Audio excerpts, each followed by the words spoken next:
Hey friends, today I'm going to unwrap my new Oxford dictionary. So let's start.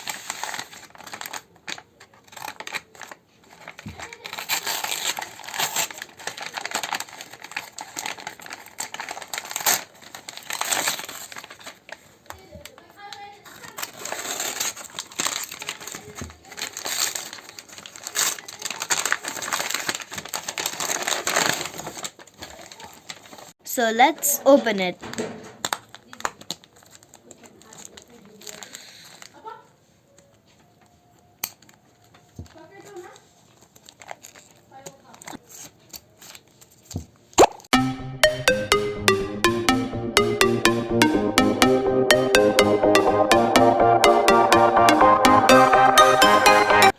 Do buy this on Amazon.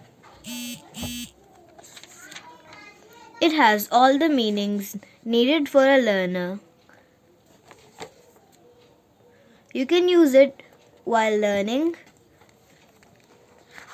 You don't need Google for this. There are all the words there, and if you want to search one, you should see here.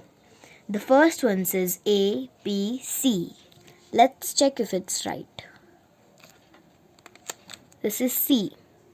So that's how you'd check the letters in a dictionary.